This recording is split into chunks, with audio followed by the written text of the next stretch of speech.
Assalamualaikum warahmatullahi wabarakatuh. Perkenalkan, saya Rantulia Permata dari kelas Formasi 4B. Di sini saya akan menjelaskan tentang AAS.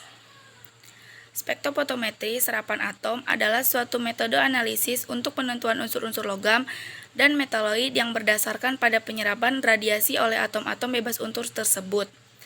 Sekitar 67 unsur telah dapat ditentukan dengan cara AAS. Banyak penentuan unsur-unsur logam yang sebelumnya dilakukan dengan metode polarografi, kemudian dengan metode spektrofotometri, UV-visible, sekarang banyak diganti dengan metode AAS.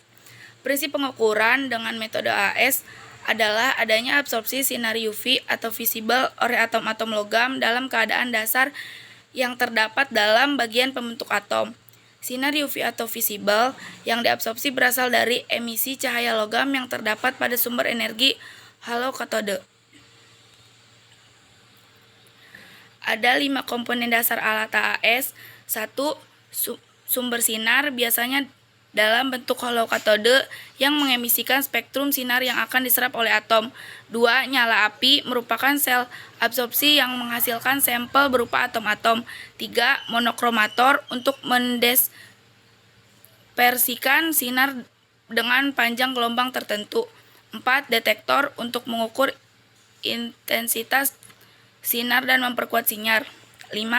Readout, gambaran yang menunjukkan pembaca setelah diproses oleh alat elektronik. Di sini ada jenis dan tipe AAS itu ada 3. 1.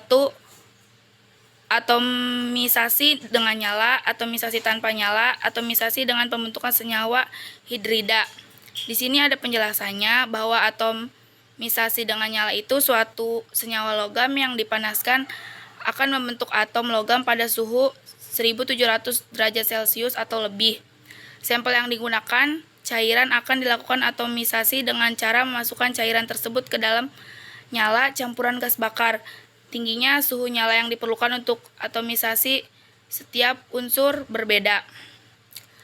Atomisasi tanpa nyala dilakukan dengan mengalir energi listrik pada batang karbon atau tabung karbon yang mempunyai 2 elektroda. Atomisasi dengan pembentukan senyawa hidrida. Atomisasi dengan pembentukan senyawa hidrida ini dilakukan unsur AS, Se, Sb yang mudah terurai apabila dipanaskan pada suhu lebih dari 800 derajat Celcius, sehingga atomisasi dilakukan dengan membentuk senyawa. Di sini ada keunggulan atau kelebihan AAS. 1. Spesifik. 2. Batas deteksi rendah. 3. Dari suatu larutan yang sama, beberapa unsur berlainan dapat diukur. 4. Pengukuran dapat dilakukan terhadap larutan contoh. Preparasi contoh sebelum pengukuran lebih sederhana kecuali bila ada zat pengganggu. 5. Dapat diaplikasikan kepada banyak jenis unsur dalam jenis contoh. Batas kadar yang dapat ditentukan adalah amat luas. Di sini juga ada kelemahan metode AAS. 1. Proses destruksi yang kurang sempurna. 2. Tingkat kesamaan sampel dan belangko tidak sama. 3. Disosiasi tidak sempurna. 4. Ionisasi. Di sini ada kesimpulannya. Spektroskopi serapan atom didasarkan pada besaran energi yang diserap oleh atom-atom netral dalam keadaan gas. Agar intensitas awal sinar dan yang diteruskan dapat diukur, maka energi sinar pengeksitas harus sesuai dengan energi eksitasi atom penyerap, dan energi penyerap ini diperoleh melalui sinyal lampu katode berongga. Lampu katode berongga ada yang bersifat single elemen dan ada yang bersifat multi elemen.